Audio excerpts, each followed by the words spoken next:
Chào các bạn đã quay lại với kênh Cô Ba Bình Dương. Hôm nay mình sẽ cùng các bạn làm một nồi kho quẹt tôm khô tóp mỡ thiệt là hấp dẫn để ăn với cơm cháy và rau đủ loại nha.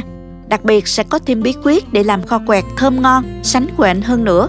Nghe mùi là đói bụng liền luôn. Nồi kho quẹt thành phẩm bảo đảm chấm gì cũng ngon hết. Nói vui là dũng sĩ diệt cơm luôn đó các bạn. Nào chúng ta cùng vào bếp ngay nha. Mời các bạn xem qua thành phần nguyên liệu trước khi thực hiện. Bạn cũng có thể tham khảo những đồ dùng nhà bếp mình hay sử dụng dưới phần mô tả của video.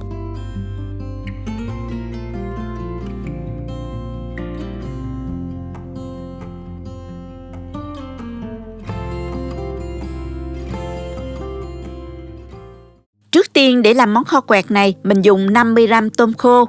Các bạn chọn tôm khô con nhỏ một chút, tôm sẽ dễ thấm vị và mềm hơn ha.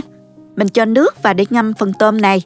Ngâm khoảng 15 phút cho tôm mềm rồi mình vớt ra, rửa sạch và để ráo nước nha. Hành tím thì mình cắt rồi băm to to như vậy mới ngon nha các bạn. Tỏi cũng vậy ha. Làm kho quẹt mình không cần phải băm nhuyễn lắm đâu nha. Dùng thêm 3 tép hành lá, cắt khúc phần đầu hành, cắt nhỏ phần lá. Mình dùng thêm vài trái ớt, bỏ cuống và giữ nguyên quả ha. Còn đây là tiêu xanh ngâm, các bạn nào có tiêu tươi thì dùng cho có màu sắc nha. Và cũng rất là thơm nữa. Đập dập sơ ra như thế này. Mình pha sẵn hỗn hợp sốt với liều lượng chuẩn để cho các bạn dễ làm ha. Để làm được món kho quẹt ngon, mình phải dùng nước mắm ngon nha các bạn. Hôm nay mình sử dụng nước mắm Chinsu cá cơm Biển Đông. Nước mắm được chứa trong chai thủy tinh đẹp và vệ sinh. Chất mắm này đậm đà vị cá, mùi thơm phức, màu cũng rất đẹp. Mình cân 130g nước mắm, 90g đường, 1 muỗng cà phê bột ngọt. Bạn nào không dùng bột ngọt thì mình bỏ qua ha. 1 muỗng cà phê tiêu. Bạn nào có tiêu hạt thì mình rang lên rồi giã bể sơ cho thơm hơn nha. Thêm 1 muỗng canh tương ớt khoảng 20g. Cuối cùng thì mình cho vào 65g nước khuấy tan. Để cho món kho quẹt thêm hấp dẫn đó, mình kết hợp thêm tóp mỡ. Mỡ heo để làm tóp mỡ thì các bạn chọn mỡ gáy, tóp mỡ sẽ giòn hơn ha. Mình cắt mỡ ra thành khối vuông khoảng 1cm như vậy. Không cắt nhỏ quá nha, vì khi thắng nó còn teo lại nữa là vừa nha các bạn. Kho quẹt thì mình nên dùng nồi đất cho đúng điệu nha. Mình sẽ thắng tóp mỡ trước nè. Cho vào đây 3 muỗng canh nước. Xào cho mỡ chín rồi mình thắng tóp mỡ.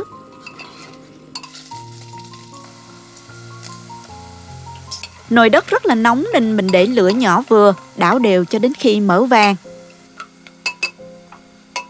Như vậy là được rồi nè các bạn.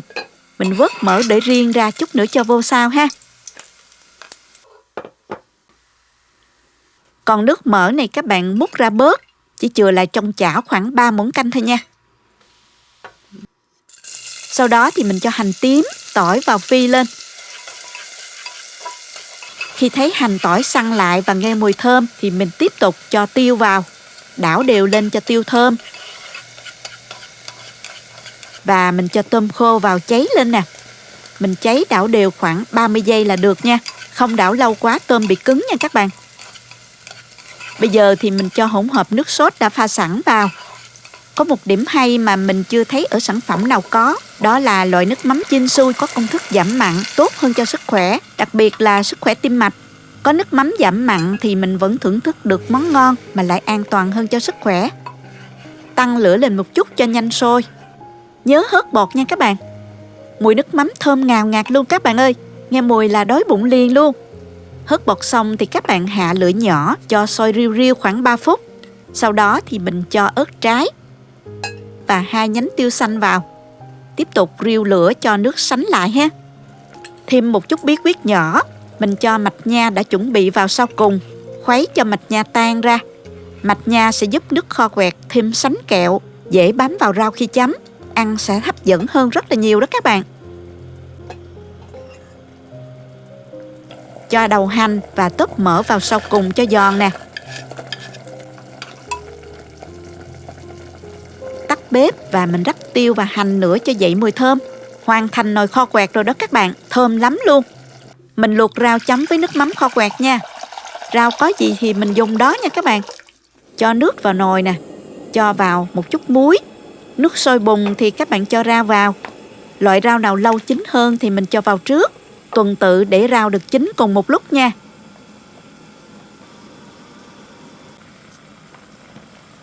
Sau 2 phút thì mình vớt tất cả ra. Nhà có sẵn cơm khô đó, mình chiên một ít để ăn với kho quẹt hấp dẫn lắm các bạn. Nhà có cơm thừa các bạn đừng có bỏ uổng nha. Mình đem phơi khô rồi cho vào bịch zip bảo quản được rất là lâu. Khi cần thì lấy ra chiên là có món ngon liền. Cho dầu vào chảo. Thả vào một miếng cơm nhỏ. Cơm phồng và nổi lên là dầu đã đủ nhiệt. Mình cho cơm khô vào chiên luôn ha. Cứ như vậy là mình chiên nha, nhanh lắm các bạn. Được rồi đó, mình vớt ra rổ có lót giấy thấm dầu.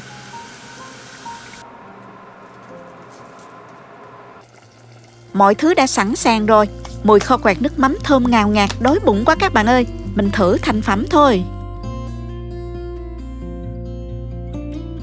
Rau vừa luộc nóng hổi, chấm với nước mắm kho quẹt với vị nước mắm thơm lừng hấp dẫn lắm các bạn. Vị mặn ngọt vừa vặn, đậm đà nhưng không quá mặn nha. Vậy nên mình khá hài lòng khi sử dụng nước mắm Chinsu cho món ăn lần này. Vừa có công thức giảm mặn tốt hơn cho sức khỏe mà cũng giữ được vị đậm đà vốn có của nước mắm. Nước kho quẹt sánh sệt, dễ chấm, vị cay nhẹ rất là kích thích vị giác. Ăn như thế này mình có thể tiêu thụ được lượng rau rất nhiều nha. Chan vào cơm nóng, ăn rất là bắt. Múc nước kho quẹt chan lên cơm chiên giòn rụm, quá tuyệt luôn các bạn. Ăn kiểu gì cũng ngon hết. Chúc các bạn có nồi kho quẹt thật ngon nhé. Nếu thích cách chia sẻ, bấm like cho mình nha. Bạn nào chưa đăng ký, hãy bấm đăng ký để xem những món ăn mới của mình. Các bạn cũng có thể truy cập website cobaminhdương.com để tham khảo công thức nấu ăn dưới dạng bài viết. Cảm ơn các bạn đã xem hết video. Chào tạm biệt và hẹn gặp lại các bạn ở video kỳ tới nha.